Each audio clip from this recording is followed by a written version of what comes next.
ایک مجاہد نوجوان کا حیرت انگیز واقعہ۔ مدینہ منورہ میں ایک شخص تھا جو ابو قدامہ شامی کے نام سے معروف و مشہور تھا۔ اللہ تعالیٰ نے اس کے دل میں جہاد کی محبت خوب ڈال رکھی تھی، چنانچہ وہ اکثر بیشتر رومیوں سے لڑنے اور جہاد کرنے میں مصروف رہتا تھا۔ ایک دفعہ وہ مسجد نبوی میں بیٹھا ہوا تھا اور لوگوں سے گفتگو کر رہا تھا۔ حاضرین مجلس میں سے کسی نے کہا کہ واقعات جہاد میں سے جو سب سے تعجب انگیز واقعہ آپ نے دیکھا ہو ہمیں سنا دیجئے۔ شیخ ابو قدامہ نے فرمایا کہ سنو، میرا ایک دفعہ رقہ جانا ہوا تھا تاکہ کوئی اونٹ خرید لوں جو ہمارے اسلحہ کے اٹھانے اور لے جانے کے کام آئے۔ چنانچہ میں ایک دن دریائے فرات کے قریب رقہ نامی اس شہر میں بیٹھا ہوا تھا کہ اچانک ایک عورت آئی اور اس نے مجھ سے کہا کہ اے ابو قدامہ، میں نے آپ کے متعلق سنا ہے کہ آپ لوگوں کو جہاد کی ترغیب دیتے ہیں۔ میں ایک ایسی عورت ہوں کہ اللہ تعالیٰ نے مجھے لمبے لمبے بالوں سے نوازا ہے۔ میں نے اپنے بالوں سے ایک رسی بنا لی ہے اور اس پر میں نے مٹی مل لی ہے تاکہ بالوں کی بے پردگی نہ ہو۔ آپ یہ رسی لیجئے اور جب دشمن کی سرزمین پر پہنچ جائے اور لڑائی شروع ہو جائے، تلواریں ٹکرانے لگے، تیر پھینکے جانے لگے اور نیزے سانپوں کی طرح باہر نکل آئے، تو آپ اس رسی کو اپنے جہادی گھوڑے کے گلے میں ڈال دے اور اس سے جہاد کرے۔ اگر آپ کو خود ضرورت نہ پڑے تو کسی ضرورت مند کو دیجیے۔ میں اس عمل سے یہ چاہتی ہوں کہ میدان جہاد کا گرد و غبار میرے بالوں کو لگ جائے۔ میں ایک بیوہ عورت ہوں، میرے شوہر جہاد میں شہید ہو چکے ہیں اور میرا کنبہ جہاد میں شہید ہو گیا ہے۔ اگر مجھ پر جہاد فرض ہوتا تو میں خود چلی جاتی، لہٰذا میری جگہ آپ میرے ان بالوں کو جہاد میں استعمال کریں۔ پھر اس عورت نے کہا، اے ابو قدامہ، یہ بات بھی سن لو کہ جب میرا شوہر شہید ہو گیا تھا تو اس نے اپنے پیچھے ایک خوبصورت لڑکا چھوڑا تھا۔ اس لڑکے نے قرآن کریم حفظ کر لیا ہے اور جہادی ٹریننگ کر کے گھڑ سواری میں خوب مہارت حاصل کر لی ہے، نیزہ اور تیر اندازی میں غضب کا ماہر ہے اور رات بھر تہجد پڑھتا ہے اور دن بھر روزے رکھتا ہے۔ اس وقت وہ خوب جوان ہے اور اس کی عمر 15 سال ہے۔ آج کل وہ اپنی زمینوں میں کام کے لیے گیا ہوا ہے۔ جب واپس آ جائے گا اور آپ یہاں موجود ہوں گے تو میں اسی جوان سال بیٹے کو اللہ تعالیٰ کے راستے میں اللہ کی رضا کے لیے بطور قربانی پیش کروں گی۔ میں آپ کو دین اسلام کی عزت و عظمت کا واسطہ دیتی ہوں کہ آپ مجھے اس ثواب سے محروم نہ کیجیے گا۔ میں نے اس عورت سے وہ رسی لے لی اور دیکھا کہ اس کے سر کے بالوں سے بنی ہوئی ہے۔ اس نے مجھ سے کہا کہ آپ میرے سامنے اسی رسی کو اپنے سامان میں محفوظ کر کے رکھیں تاکہ مجھے تسلی ہو جائے۔ میں نے رسی کو محفوظ کر کے رکھا اور رقہ سے اپنے ساتھیوں سمیت نکلنے لگا۔ جب ہم مسلمہ بن عبد الملک کے قلعے کے پاس پہنچے تو پیچھے سے ایک شاہ سوار کی چیخنے کی آواز آئی جو کہہ رہا تھا، اے ابو قدامہ، خدا کے لیے ذرا رک جائے۔ ہم رک گئے۔ جب ہم نے دیکھا تو ایک شاہ سوار گھوڑے کو کداتا ہوا آ رہا تھا۔ آتے ہی اس نے مجھے سلام کیا اور پھر فرمایا کہ اللہ کا شکر ہے کہ اس نے مجھے آپ کی رفاقت سے محروم نہیں کیا۔ میں نے اس سے کہا کہ پیارے بیٹے، آپ ذرا چہرہ دکھا دیجئے تاکہ میں دیکھوں۔ اگر آپ پر جہاد لازم اور فرض ہو تو میں آپ کو اجازت دوں گا، ورنہ میں آپ کو واپس کر دوں گا۔ جب اس نے چہرہ ظاہر کیا تو 14ویں رات کی چاند کی طرح ایک خوبصورت نوجوان تھا۔ میں نے اس سے کہا کہ بیٹے، آپ کا والد زندہ ہے؟ اس نے کہا کہ نہیں، وہ شہید ہو چکے ہیں اور اسی کا بدلہ لینے کے لیے جا رہا ہوں، شاید کہ اللہ مجھے بھی شہادت نصیب فرمائے۔ میں نے کہا کہ آپ کی والدہ ہے؟ تو کہنے لگے، ہاں، والدہ حیات ہے۔ میں نے کہا کہ آپ جا کر اپنی والدہ سے اجازت لے لو، اگر اس نے اجازت دے دی تو ٹھیک، ورنہ آپ ان کے پاس ہی رہو کیونکہ جنت ماں کے پاؤں تلے ہے۔ اس نوجوان نے کہا کہ اے ابو قدامہ، کیا آپ مجھے نہیں جانتے ہیں؟ میں نے کہا نہیں۔ کہنے لگا، میں تو اسی عورت کا بیٹا ہوں جس نے آپ کے پاس سر کے بال کی رسی رکھی ہے، آپ اتنی جلدی بھول گئے؟ میں انشاءاللہ شہید ابن شہید بنوں گا۔ میں اللہ تعالیٰ کے واسطے آپ سے یہ درخواست کرتا ہوں کہ آپ مجھے اپنے ساتھ جہاد میں جانے سے نہ روکیں۔ میں کتاب اللہ کا حافظ ہوں اور سنت رسول صلی اللہ علیہ وآلہ وسلم کا عالم ہوں۔ میں تیر اندازی اور گھڑ سواری کا اتنا ماہر ہوں کہ میرے علاقے میں میرا جیسا کوئی نہیں، لہٰذا آپ مجھے چھوٹا سمجھ کر نظر انداز نہ کریں۔ میری والدہ نے مجھے قسم کھلائی ہے کہ میں زندہ واپس نہ لوٹ آؤں۔ والدہ نے فرمایا کہ اے میرے بیٹے، جب کفار سے لڑائی ہو تو پشت نہ دکھانا، اللہ کے راستے میں اپنی جان اللہ کے حوالے کر دینا اور جنت میں اللہ تعالیٰ کے پڑوس اور پھر اپنے والد کے پڑوس کی دعا مانگنا۔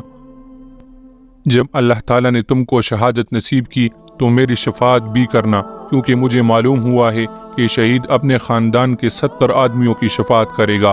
یہ کہہ کر امی جان نے مجھے سینے سے لگا لیا اور آسمان کی طرف نظر اٹھا کر یہ دعا مانگی کہ اے میرے مولا، اے میرے آقا، یہ میرا بیٹا ہے، میرے دل کا پل ہے اور میرے جسم کا پھول ہے، میں نے اس کو تیری خدمت میں پیش کر دیا ہے، اس کو قبول فرما لیجئے۔ شیخ ابو قدامہ فرماتے ہیں کہ میں نے جب اس لڑکے کی یہ گفتگو سنی تو میں بہت رویا، خاص کر اسی وجہ سے کہ یہ نو عمر اور نہایت خوبصورت نوجوان تھا، اسی وجہ سے بھی کہ اس کی والدہ کے دل پر کیا گزرے گی، اور اس کے صبر پر رویا۔ اس لڑکے نے کہا کہ اے چچا جان، آپ کیوں رو رہے ہیں؟ اگر آپ میری کم عمری پر رو رہے ہیں تو یاد رکھیے کہ مجھ سے چھوٹوں کو بھی اللہ تعالیٰ نافرمانی پر عذاب دیتا ہے۔ میں نے کہا کہ تیری والدہ کی وجہ سے رونا آتا ہے، وہ بیچاری تیرے بات کیا کرے گی؟ خیر، ہم آگے بڑھتے چلے گئے۔ رات کو سفر مکمل ہوا اور صبح روشن ہو گئی۔ لڑکا مسلسل اللہ کے ذکر میں لگا ہوا تھا۔ میں نے جب غور سے دیکھا تو یہ لڑکا سب سے زیادہ گھڑ سواری میں ماہر تھا اور سب سے زیادہ خدمت گزار بھی تھا۔ جتنا ہم دشمن کے قریب ہوتے جاتے یہ لڑکا اتنا چست بنتا جاتا تھا۔ دوسرے روز دن بھر سفر ہوا اور غروب آفتاب کے وقت ہم کفار کے علاقے میں پہنچ گئے۔ ہم نے وہی پڑاؤ ڈال دیا۔ ہم سب روزے سے تھے، چنانچہ اس لڑکے نے ہماری افطاری کا نظام کیا اور افطاری کی تیاری میں لگا ہوا تھا کہ نیند اس پر غالب آئی اور وہ سو گیا۔ سوتے میں ہم نے دیکھا کہ وہ نوجوان مسلسل مسکرا رہا ہے۔ میں نے ساتھیوں سے کہا کہ بھائیو، ذرا دیکھو یہ نوجوان کیسے مسکرا رہا ہے۔ جب لڑکا نیند سے بیدار ہوا تو میں نے اس سے کہا کہ اے پیارے بیٹے، ہم نے آپ کو ابھی ہنستے ہوئے دیکھا ہے، ذرا بتائیے کیا وجہ تھی، تم نیند کی حالت میں کیسے ہنس رہے تھے؟ نوجوان نے کہا، میں نے ایک عجیب خواب دیکھا تھا، اس کی وجہ سے میں ہنسنے لگا تھا۔ خواب یہ ہے، گویا میں ایک سرسبز شاداب پرکشش باغیچہ میں ہوں، میں اس میں گھوم رہا تھا اور لطف اٹھا رہا تھا۔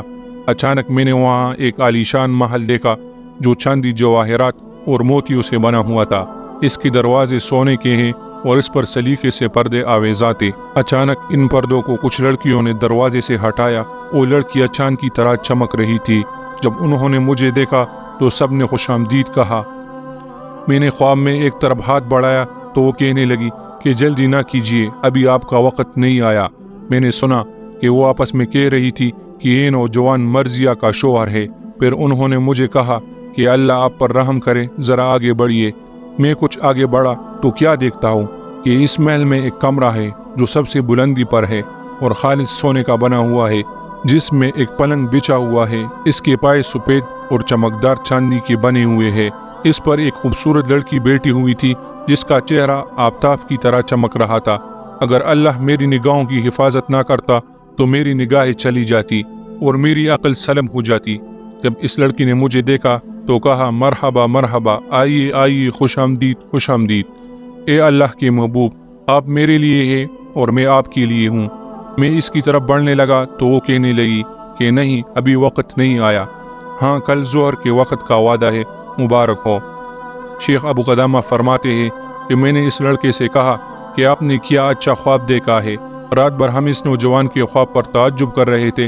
جب صبح ہوئی تو ہم سب گھوڑوں پر سوار ہوئے اور میدان کے لیے تیار ہوئے۔ اتنے میں کسی پکارنے والے نے کہا، اے اللہ تعالیٰ کے شاہ سوار اور اس کے دین کے مددگارو، سوار ہو کر چلو اور جنت کی طرف بڑھو، تم ہلکے ہو یا بوجھل ہو، جلدی نکلو۔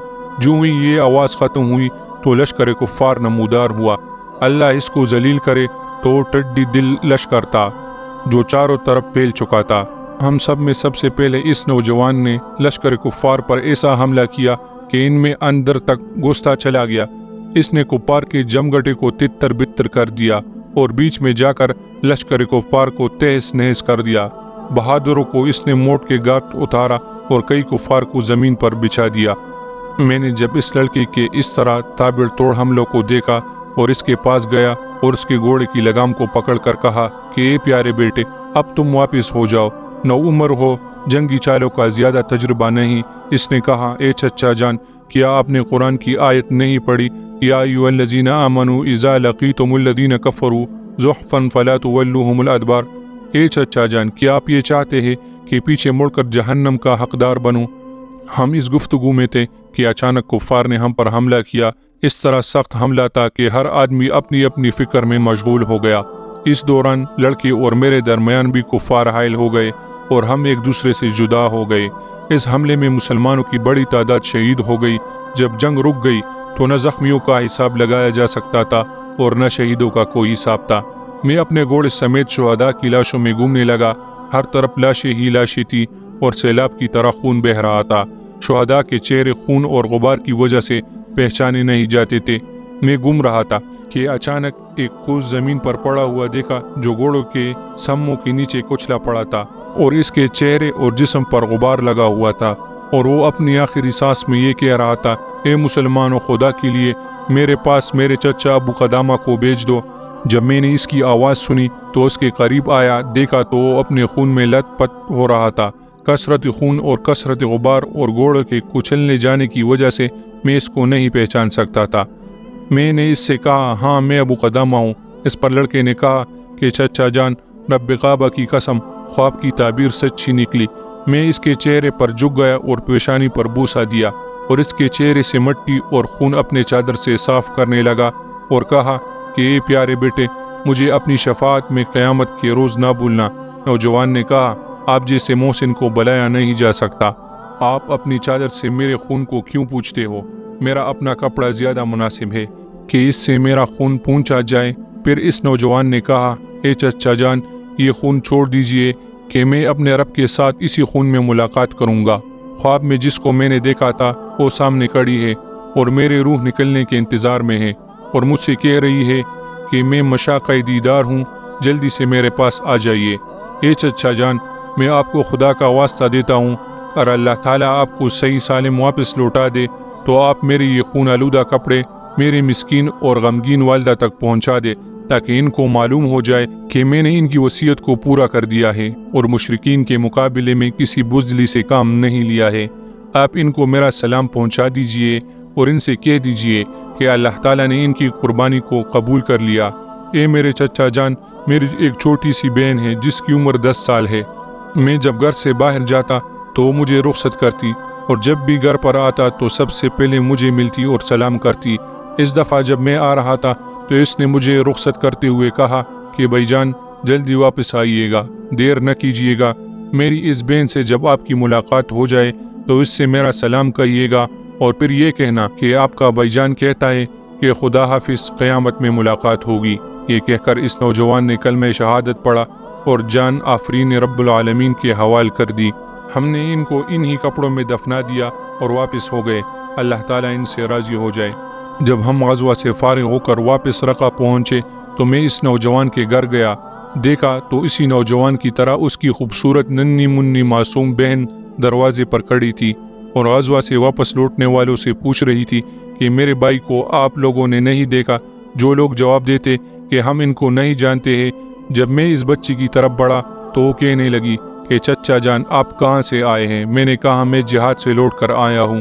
وہ کہنے لگی کہ میرا بھائی لوٹ کر نہیں آیا۔ یہ کہہ کر وہ چیخ اٹھی اور کہا کہ سب لوگ آ گئے، میرا پیارا بھائی کیوں نہیں آیا؟ میں نے اس بچی کے رونے کو قابو کیا اور اس بچی سے کہا کہ اپنی امی جان کو کہو کہ دروازے پر ابو قدامہ آیا ہے، ان سے بات کرو۔ میری اس گفتگو کو اس خاتون نے سن لیا تو وہ فوراً باہر آئی اور اس کے چہرے کا رنگ بدل گیا تھا۔